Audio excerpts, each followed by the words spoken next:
Now, I'm going to give you a different kind of an exercise. I will be giving you a statement. From the statement, you have to generate as many transforms as possible. I will give you an example.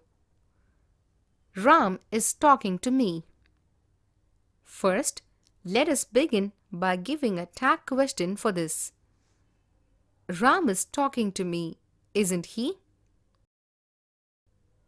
Now, you give me the negative of Ram is talking to me.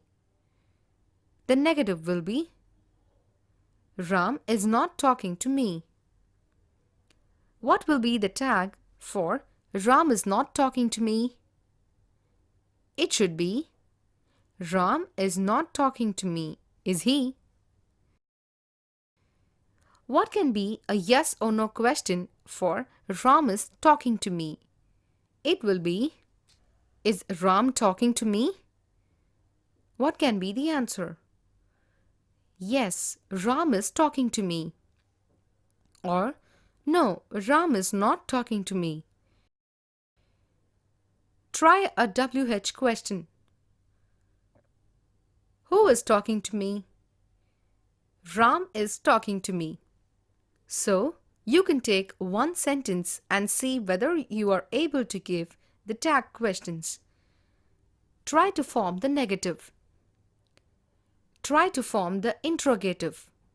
And in the interrogative, try to give a yes or no question and WH question if it is possible.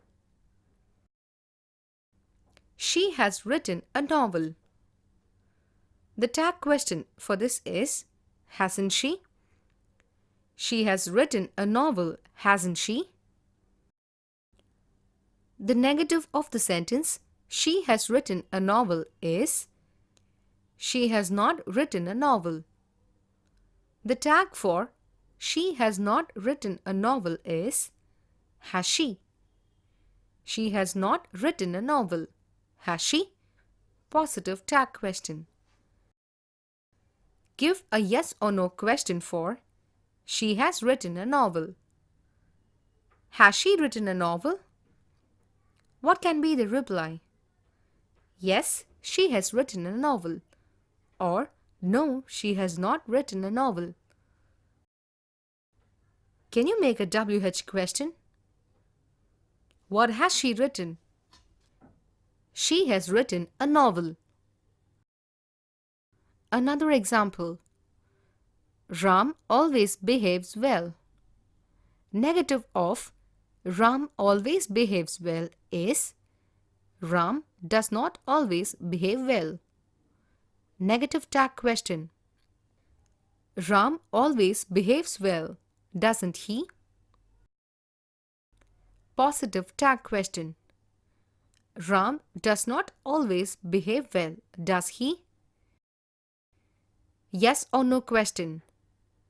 Does Ram always behave well? Yes, Ram always behaves well. Or, no, Ram does not always behave well. WH question. Who behaves always well? Ram always behaves well. WH question. How does Ram behave always? Ram always behaves well. Statement. They irritate everyone. Negative. They don't irritate everyone. Positive tag question. They don't irritate everyone, do they? Negative tag question. They irritate everyone, don't they? Yes or no question. Do they irritate everyone? Yes, they irritate everyone. Or, no, they don't irritate everyone. What do? They irritate everyone. Now we go to the statement. We knew that before. Negative. We did not know that before. Negative question tag. We knew that before, didn't we? Positive tag question. We did not know before, did we? Yes or no question. Did we know before? Yes, we knew that before. Or, no, we did not know that before. WH question. What did we know before? We knew that before.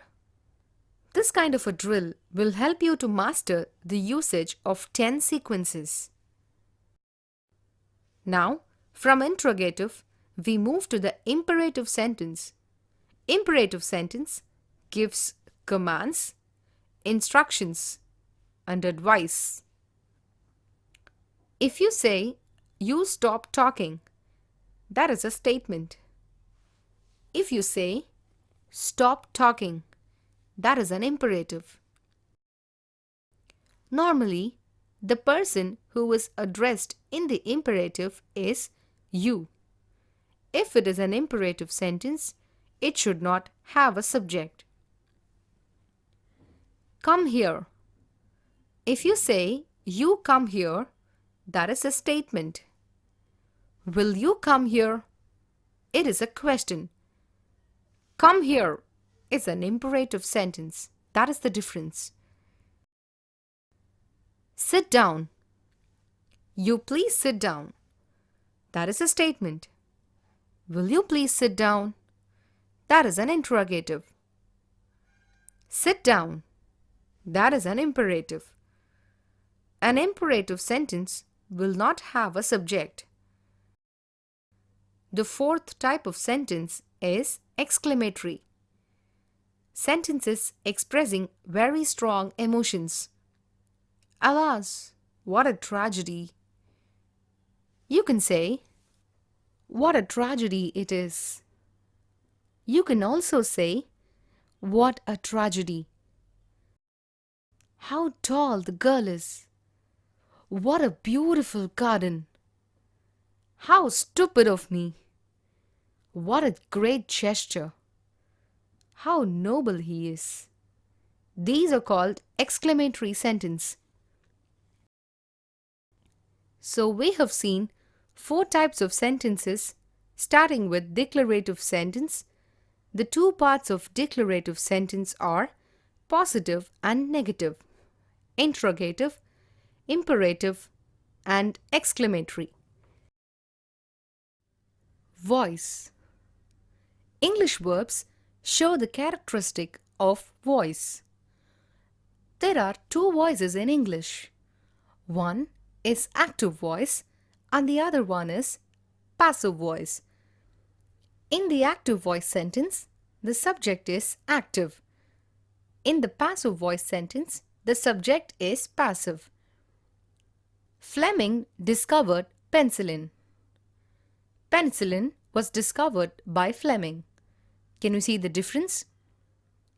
In the first sentence, Fleming discovered penicillin. The subject is Fleming. The sentence is about Fleming and what he did. What did Fleming do? He discovered penicillin. In the second sentence, penicillin was discovered by Fleming. The sentence is about penicillin and what happened to penicillin. It was discovered by Fleming. In the first sentence, the subject is the doer. The subject is Fleming. What did Fleming do? He discovered. What did he discover? He discovered penicillin. Fleming is the subject, discovered is the verb, and penicillin is the object. In the second sentence, penicillin was discovered by Fleming. The subject is penicillin, but it is not the doer. Something is done to the penicillin. Here, the subject is passive, so it is said to be in the passive voice, while the first one, Fleming discovered penicillin, is in the active voice. So we can say, Active voice is equal to subject followed by verb and object. And passive voice is equal to object of the active voice sentence, verb by subject. Before we proceed further, you have to understand what we mean by the object of a sentence. The object of a sentence is a noun or a noun phrase. It comes after the verb, but not all the nouns coming after the verb or objects. To identify the object of a sentence, you have to ask the question what or whom after the verb. I bought a car. I bought what? I bought a car. Or, what did you buy? I bought a car. So here, a car is the object. Let me give you another example. I met your sister. I met whom? Your sister. Whom did you meet? I met your sister. Here, your sister is the object. Remember, to find out the object of a sentence, ask the question what or whom after the verb.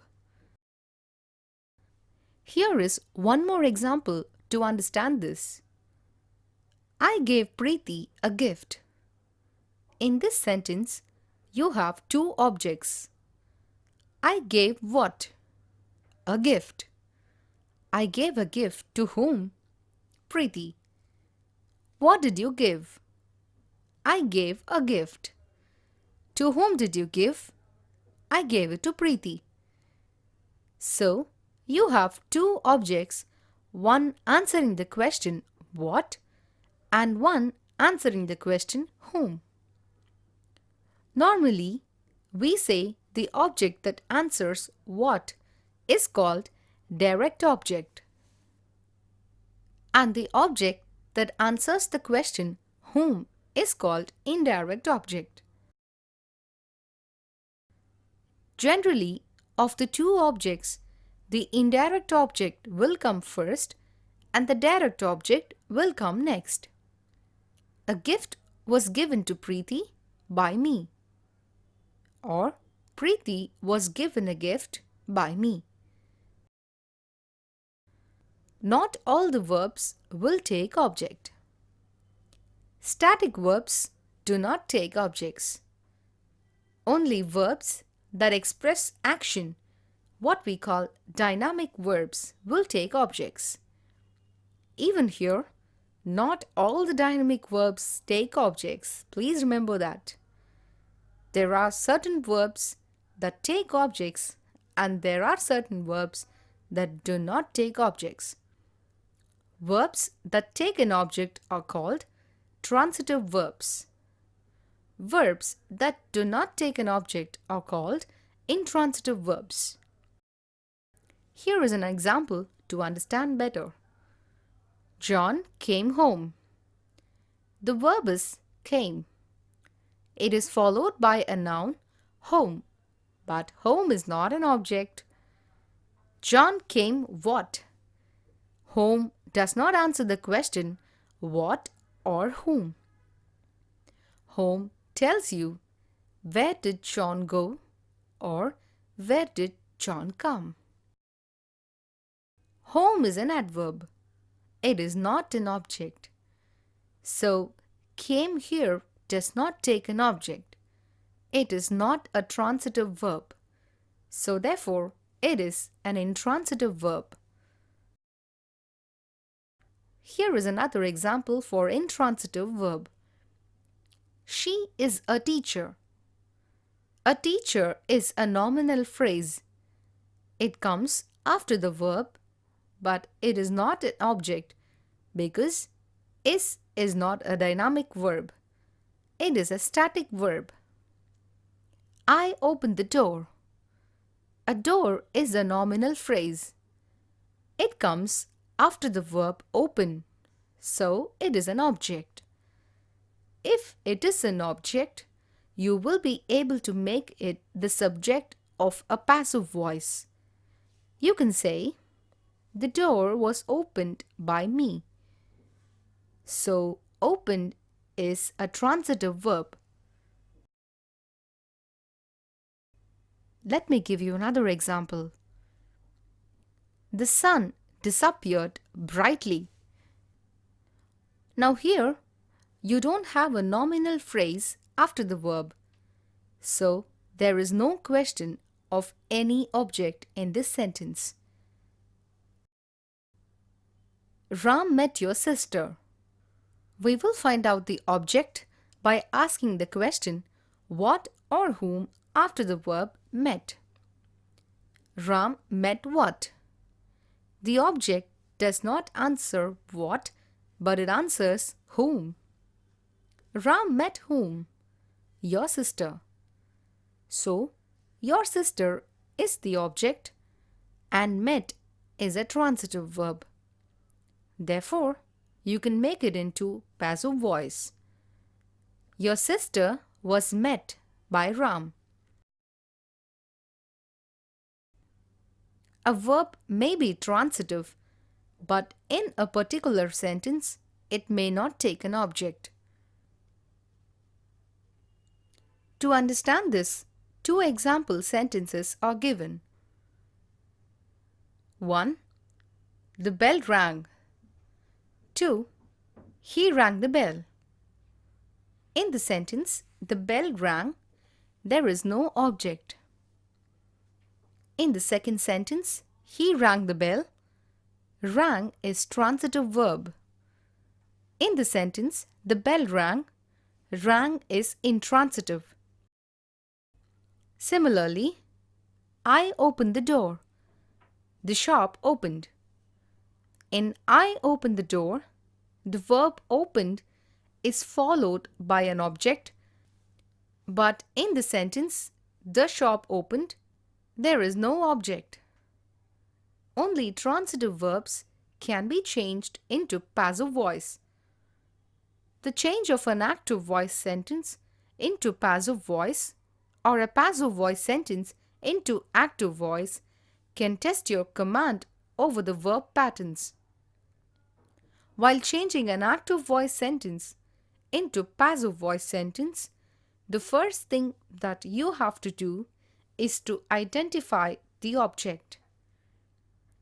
To identify the object, always ask the question what or whom after the verb. The noun or the nominal phrase that answers the question what or whom is the object of that sentence. The object of an active voice sentence will become the subject of the passive voice. As simple as that. It is only a notional subject. It is not active, it is only passive. The second change that you have to make is to introduce the passive verb. In the passive sentence, we are going to use only the past participle form of the verb, that is, VEN form, as the main verb. You know that when we use VEN, we have to give a corresponding helping verb. It is in giving that helping verb that you have to be careful. The helping verb will be decided by the tense and aspect of the verb in the active voice. The past participle form will be followed by, and then the subject of the active voice will become the agent here. One point you have to remember is that English pronouns have different object forms. That is, I will become me. We will become us. You remains you. He turns into him. She becomes her. It remains it. They become them. Let us first begin with the sentences which have simple present tense or simple past tense as the main verb in the active sentence. The helping verbs of simple present tense or simple past tense will be form of the verb. Am, is, are, if it is in the simple present tense. Was and were, if it is in the simple past tense. The choice of be form is decided by the subject.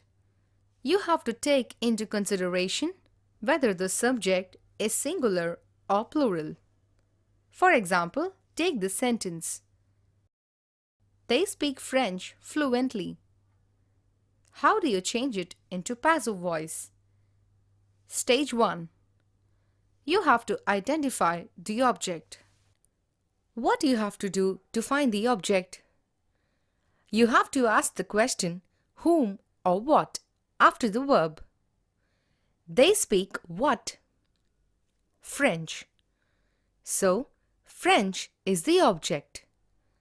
French becomes the subject in the passive voice. Then, you have to identify the past participle form of the verb speak. Spoke, past tense. Spoken is the past participle. So, you have to use spoken in the passive voice. Spoken needs an auxiliary. The tense is simple present, so you have to use am, is, are. So French takes is, therefore French is spoken. Introduce by, and they becomes them. Do you remember? French is spoken fluently by them. I will give you another example. I enjoy movies. First, identify the object. I enjoy what? Movies. So here, movies become the subject of the passive voice. The past participle form of enjoy is enjoyed. It is simple present. The auxiliary must be am, is, are. So movies plural. So it takes are. And I becomes me. It should be preceded by. So therefore the sentence becomes movies are enjoyed by me. She saw you in the market. What is the object here? She saw whom? You. So, you is the object. What is the past participle form of saw? Seen. What is the tense here? Yes, it is past. So, what is the aspect? Yes, it is simple. The be form auxiliary must be was or were. You must be followed only by were, because you will always take plural form. She must become her. You were seen by her. You were seen by her in the market. Let me give you another example for better understanding. I presented my mother a birthday gift. I presented what? Yes, a birthday gift. I presented a birthday gift to whom? My mother. So, you have two objects here, my mother and a birthday gift. When you have two objects, you can generate two passive voice sentences.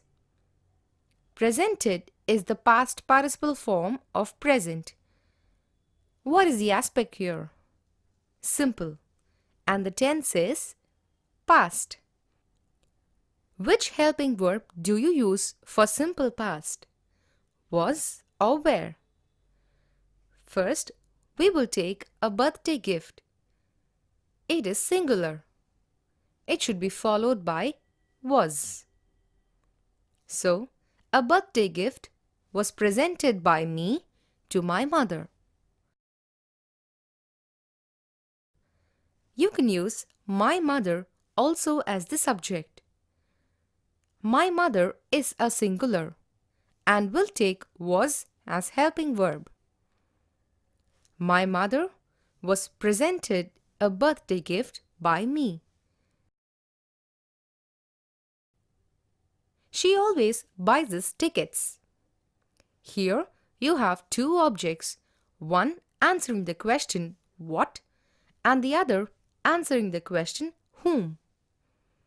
She always buys what? Tickets. She always buys tickets for whom? Us. So, you can generate two passive voice sentences. One using the direct object tickets and the other using indirect object us. First, we will form the passive voice using tickets as the subject of the passive voice. The active voice is in simple present tense. So, the helping verb will be am, is, are. Since tickets is plural, it will take the helping verb are. Tickets are always bought by her for us. The second sentence will be formed using us in the active voice as the subject of the passive voice. But us will change to we in the passive voice. And we is plural verb and the active voice sentence is in simple present. So it will take are as helping verb. We are always bought tickets by her. Now, how to make the change in case of continuous aspect? Future continuous will not have the passive voice. Passive voice is possible only with present continuous and past continuous. Always remember that. Here too, you have to use the past participle. You have to include the be form of auxiliary. In between, you have to insert being. The be form auxiliary can be am, is, or in the case of present tense, and was and were in the case of past tense. He is doing a good job. It is in present continuous tense. Don't you think so? The object here is a good job that has to become the subject. You have to use the be form of the present tense. Since good job is singular, it has to be followed by is. Then insert being. Is being. The past participle form of do is done. So you have to say, a good job is being done by him. They were checking tickets. This is in past continuous tense. Checking is the present participle of the verb check. They were checking what? Tickets. That becomes the object. Since it is in the past tense, the be auxiliary should be was or were. Tickets is a plural noun, so the auxiliary must be were. Being is inserted between the auxiliary verb were. And checked, which is the past participle of the main verb check. Tickets were being checked by them. Let me give you another example. They are discussing your problem. Your problem is the subject of the passive voice. Your problem is singular, so it should have is as the helping verb. Being is inserted between the main verb and the auxiliary. The main verb discussing, which is in present participle form, is changed to past participle, that is, discussed. Your problem is being discussed by them. I was cheating you. The object here is you. That has to become the subject. The tense is past, and so the auxiliary must be were. Because you will always take plural auxiliary verb. Don't you remember? The main verb cheating, which is in present participle of the verb cheat, and it is changed to past participle, that is, cheated. You were being cheated by me. Now, we will study how to change in case. If it is present perfect or past perfect, as we did in the case of continuous, the auxiliary has, have, had will be retained. The main verb is going to be the past participle. In between, you have to insert been. He has closed the shop. It is a present perfect tense. He has closed what? The shop. This is the object of the sentence and it becomes the subject in the passive voice. It is in present perfect form. We need to retain has and it has to be followed by been. The shop has been closed by him. We will study some more examples which is in present perfect tense and when changed to passive voice, been is added to the statement, but still it will be present perfect. I have lost the keys. The keys have been lost by me. We had not cleaned the house. The house had not been cleaned by us. They offered me a new job. Since the sentence has two objects, me and a new job, we can generate two passive constructions. A new job has been offered to me by them. I have been offered a new job by them. They will have completed the work. It is in future perfect tense. Do you remember?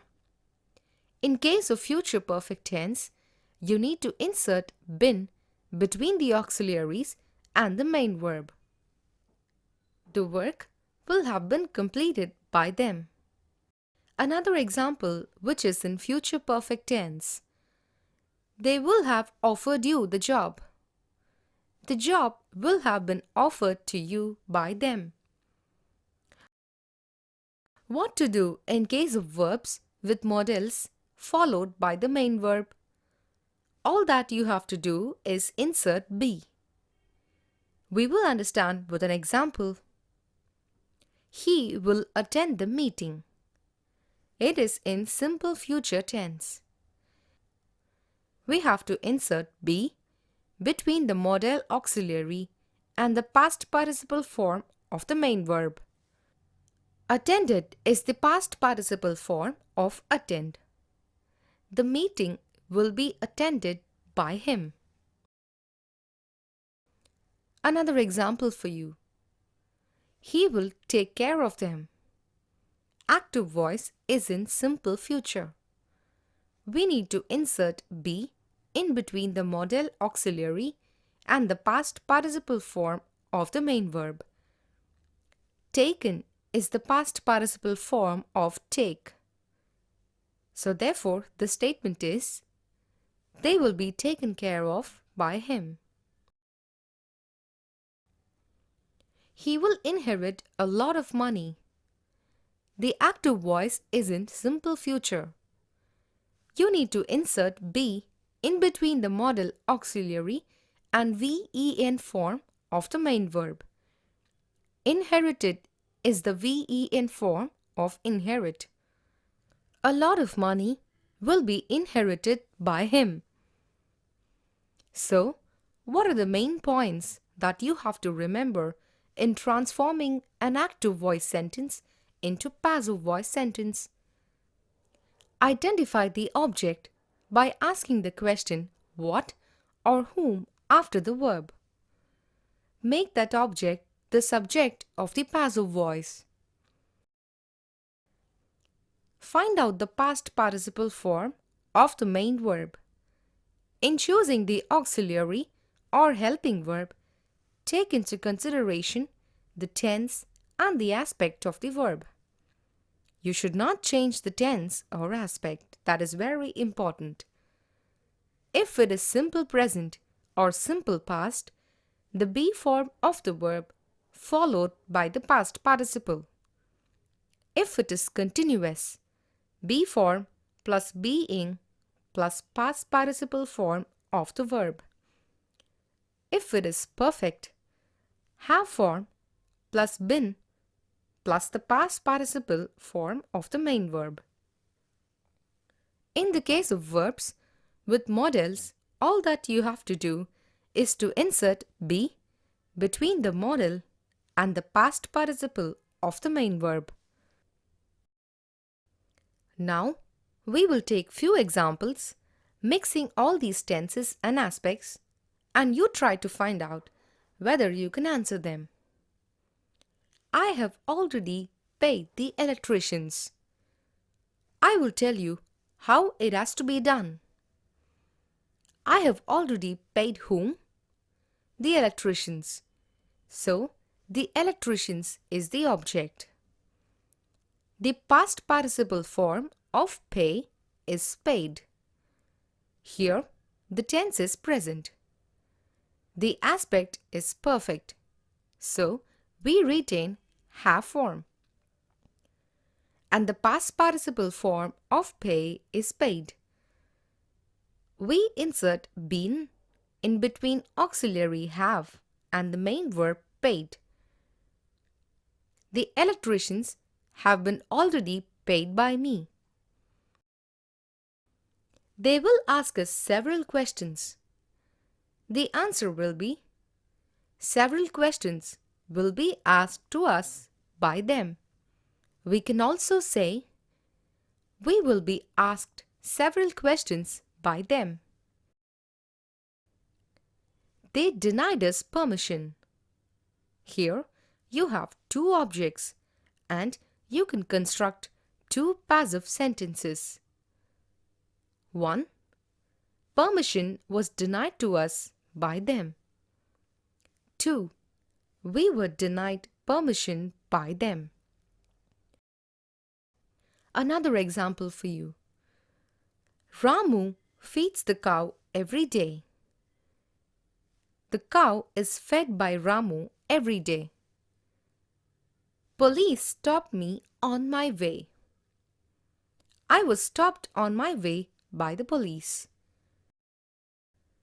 In the case of imperatives, in changing into passive voice, you have to make use of let. First, finish the job. Let the job be first finished. Do it. Let it be done by you. Play the game. Let the game be played by them. In the case of interrogatives, the passive transformation can be a bit tricky, and it is by only practice that you will be able to master it. Who sent the telegram? The passive constructions for this will be by whom was the telegram sent? Did you hear the bell? Did the bell was heard by you? Has anyone called you? Have you been called by anyone? Where have they kept the valuables? Where have the valuables been kept by them? Do we need it? Is it needed by us? Now, I'm going to give you some more sentences which are in the passive voice. you change them into active voice. I was offered a good salary. You have to make it into active. They offered me a good salary. When the agent is not mentioned, we can generate a suitable agent. The glass has been broken by the boys. The boys have broken the glass, as simple as that. The secret is known to us. We know the secret. It can't be done by him. He can't do it. I was not invited for the dinner. Here, you don't have the agent. In that case, you have to invent an agent yourself. You can say, they did not invite me for the dinner. Another example for you. Forests are being destroyed. Again, we don't have an agent. You can say, we are destroying forest. Let that be not permitted by us. Let us not permit it. In these constructions like, they have to spend a lot of money. Of this type, which have an infinitive, we have to split the infinitive with be. Here, when you make it into passive voice, you have to say, a lot of money has to be spent by them. You have to take 2 tablets. Changing into passive voice, you have to say, 2 tablets have to be taken by you. Now, we are going to take up conditional sentences for our study. Conditional sentences have a special verbal structure. A conditional sentence is one in which you have a conditional clause, what you generally call if clause. If he approaches me, I will help him. You have 2 clauses here. If he approaches me is a conditional clause. If the condition is fulfilled, what will happen? I will help. So, in a conditional clause, you will have a condition, and if the condition is fulfilled, what will happen? If it rains, I won't go out. Here, the condition clause is if it rains. If it rains, what will happen? I won't go out. There are 3 types of conditional sentences. They are probable conditional clauses, improbable conditional clauses, and impossible conditional clauses. In a probable condition, you make a condition. You simply say that if this condition is fulfilled, I will do something. Examples: if you want, I will come with you. I will be with you if you take care of me. If it rains, we will have a good harvest. Here, you don't say whether it will happen or not. All that is implied is, if this condition is fulfilled, the rest will follow. In the probable condition, in the if clause, you have to use simple present. In the main clause, you have to use simple future. If you want, I will give you money. If clause, if you want, it is in the simple present. Main clause, I will give you money. It has to be in the simple future. The condition in a probable condition clause is an open one or a likely condition. If clause can also be in the present continuous or present perfect. If you're looking for the newspapers, you will find them there. If you have finished reading, we will go for a walk. In the main clause, we can also use may, can, must, and should. If you have finished the work, you can go. If you want the job, you must work hard. If you don't come, I may not go. Improbable condition. The second conditional clause or sentence is improbable. It is otherwise called closed or unlikely condition. What we mean by improbable is that the condition is not likely to be fulfilled. Examples: if I had money, I would go around the world. The implied meaning is that I don't have money, so there is no chance of me going around the world. If I were the Prime Minister, I would abolish all democratic rights. But the problem is that I am not the Prime Minister. If I were a bird, I would fly. I'm not a bird and I can't fly. In this improbable condition, the if clause will be in the simple past. The main clause will be modal, would, followed by bare infinitive. If I worked hard, I would pass. In the if clause, we make use of simple past.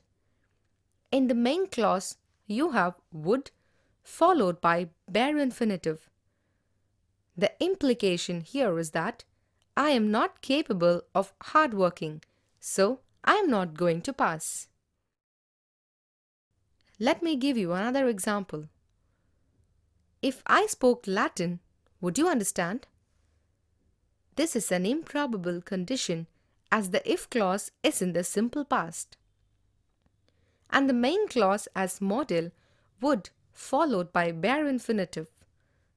The implication is I can't speak Latin, and even if I speak Latin, you can't understand.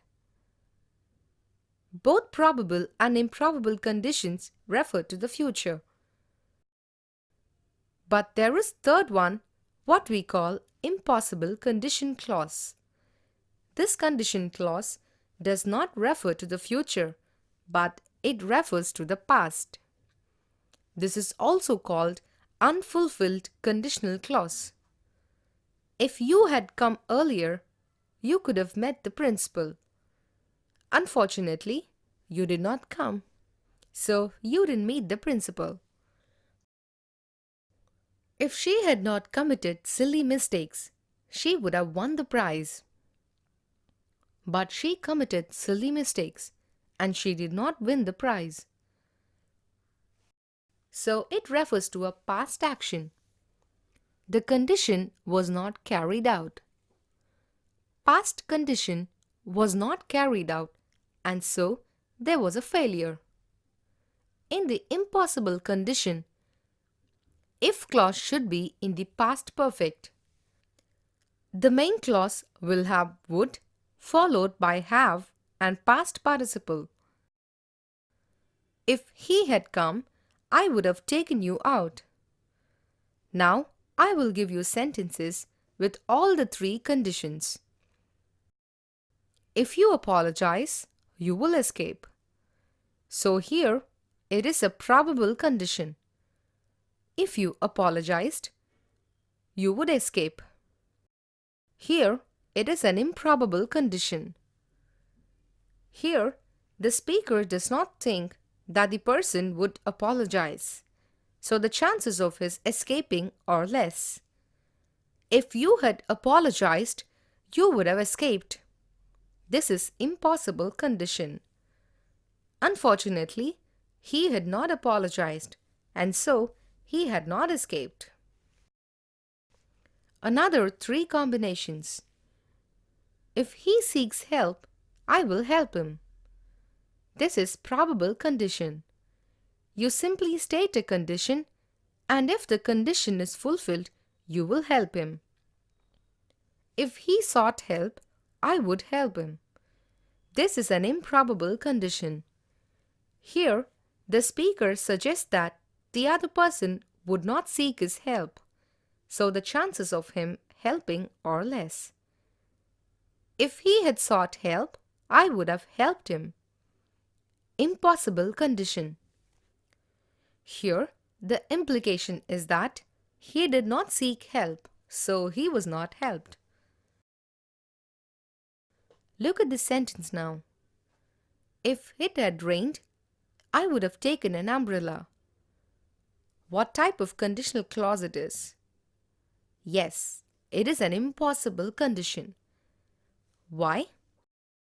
You have past perfect in the if clause, would followed by have, and past participle in the main clause.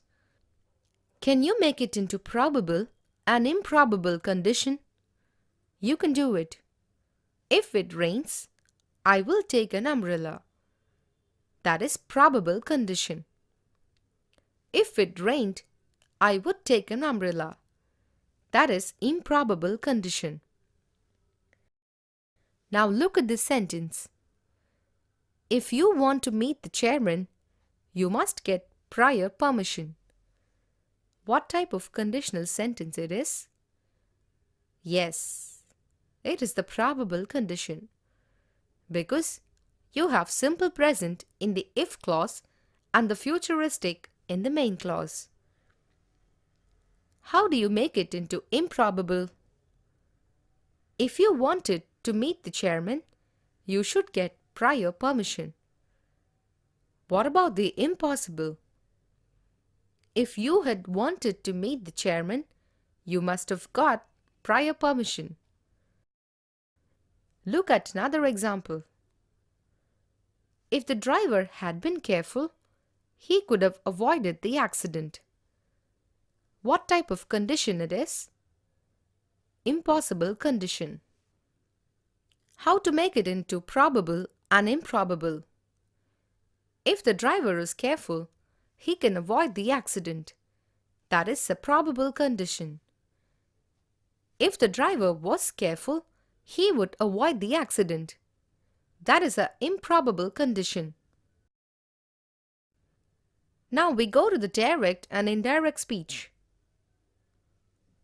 Lata said, I am hungry. In this sentence, you're quoting exactly what Lata said. What Lata said is within quotation marks or inverted commas. This is direct speech. Lata said that she was hungry. Here, we are reporting what Lata said. This is indirect speech or reported speech. In the indirect speech, you don't have the quotation marks or inverted commas. You make the necessary changes also. What are the changes that we have made in this reported speech? While reporting what Lata said, we have included the conjunction that. I is changed to she. The tense of the verb in the reported statement is changed from the present to the past. What are all the general guidelines while changing a direct speech into indirect speech? If the reporting verb is in the past tense, then simple present will become simple past. Present continuous will become past continuous. Present perfect will become past perfect. Present perfect continuous will become past perfect continuous. Past continuous will become past perfect continuous. Past perfect will remain as it is. Past perfect continuous will remain as it is. Simple past tense will become past perfect. In the case of modals also, we have to make it into the past. If the reported verb is in the present tense, no change has to be made. Similarly, words referring to time, place, and demonstrative pronouns undergo a change. We will see that. Now becomes them. Today becomes that day. Yesterday becomes the last day or the previous day. Tomorrow becomes the next day. Ago becomes before. Here becomes there. This becomes that. These becomes those. If the reported speech has a simple statement, then you have to use the conjunction that. He said John is a fool. The reporting verb said is in the past tense, so the past tense has to be used. Since it is a statement, the conjunction is that. We can begin the reported speech with he said or he told. The reported speech of he said John is a fool is he said that John was a fool. Another example for you. I'm going home, he said to me. Since the reporting verb said is in the past tense, am going is changed to was going. I would become he. The indirect speech will be he told me that he was going home. She said to John, I will be late. She told John that she would be late. Sham said, I bought a car. Sham said that he had bought a car. Simple past becomes past perfect. Bought, had bought. Sheila said, I don't like Hindi movies. Sheila said that she did not like Hindi movies. The chairman said, we have decided to postpone the meeting. The chairman told that they had decided to postpone the meeting. He said, I go for a walk in the morning. He said that he went for a walk in the morning. My teacher always tells me you are lazy. The indirect speech will be my teacher always tells me that I am lazy. Since in the reported speech the verb is in the present tense, you need not make it into a past tense. My teacher said the earth is a planet. My teacher said that the earth is a planet.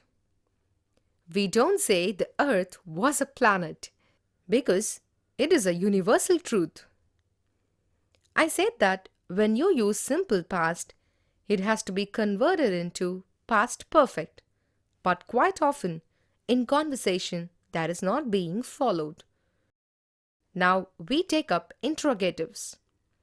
In the case of interrogatives, which are yes or no question, the conjunction will be either if or whether. He said, has he gone? He said whether he had gone. Here you have to be careful. The interrogative has to be changed into a statement format. You should not say, he said, if had he gone. Wrong usage. Here we will see some more interrogatives and will convert it into indirect speech by using if or whether. She said, did you hear the news? She asked me whether I heard the news. The clerk said, do you want a first-class ticket? The clerk asked whether I wanted a first-class ticket. My wife said, if you miss the train, will you fly? My wife asked whether I would fly if I missed the train. If the questions are of WH nature, then you begin the reported part of the speech with a WH question.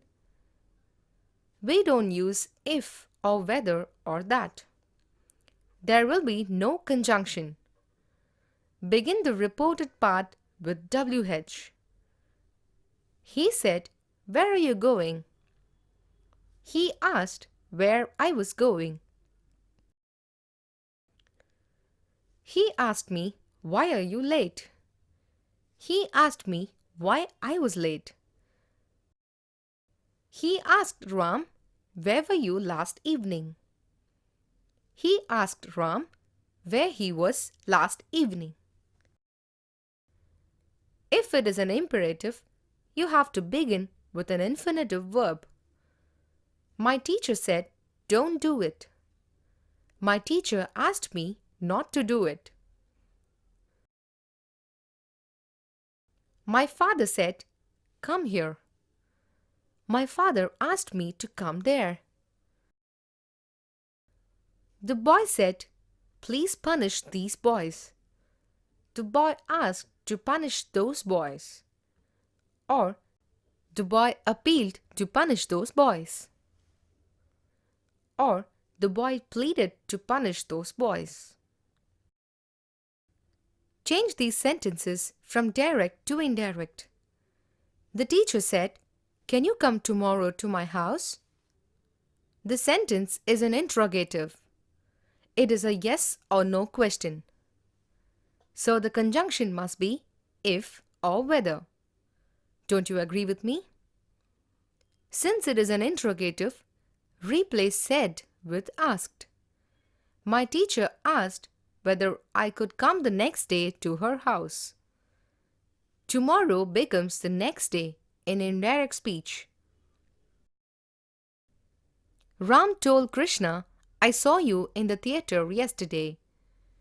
It is a statement. The conjunction has to be that. Ram told Krishna that he had seen him in the theatre the previous day. He said, "This is my book." It is a statement. The conjunction must be that. He said that that was his book. "Bring me the newspaper," my father said. Since the sentence is an interrogative, me being the reported part with infinitive, my father asked me to bring him the newspaper. "Whose bag is this?" the teacher asked. The teacher asked whose bag this was.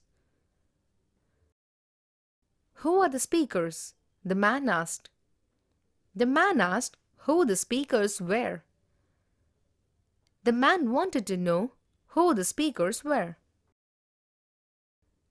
"Thank you," she said to the boy. She thanked the boy. "Did she complete her BA?" my friend asked. My friend asked whether she had completed her BA. Before concluding this session on English verb, you have to know that the verbal forms can occur in non-verbal positions. You should not confuse them with verbal forms. This happens with the two non-finite verbs. They are to infinitive and present participle. Let us see in the following examples. She is singing. I like singing. In the first sentence, she is singing. The verb singing is the present participle. It is a part of the verbal phrase and it helps in the formation of the continuous aspect. In the sentence, I like singing, we have the present participle form, but it doesn't perform a verbal function. I like what? I like singing. So here, it functions as an object. So you have a verbal form functioning as a noun. When you have a verbal form, ing form, functioning as a noun, we call it a verbal noun or we call it a gerund. A gerund is a verbal form or VING form but functioning as a noun. Reading is my hobby. Reading is of course a present participle form, but here it's functioning as the subject. So it is a gerund. A barking dog. Barking is a verbal form, but here it is functioning as an adjective. So you must know when a verbal form performs a verbal function or when it functions in other cases. The same is the case with to infinitive. I want to meet him. Here, to meet functions as the object of want. He wishes to stay there. Here, the infinitive to stay functions as the object of wishes. To err is human. To err, to infinitive, but here it is functioning as a noun. My aim is to win a gold medal.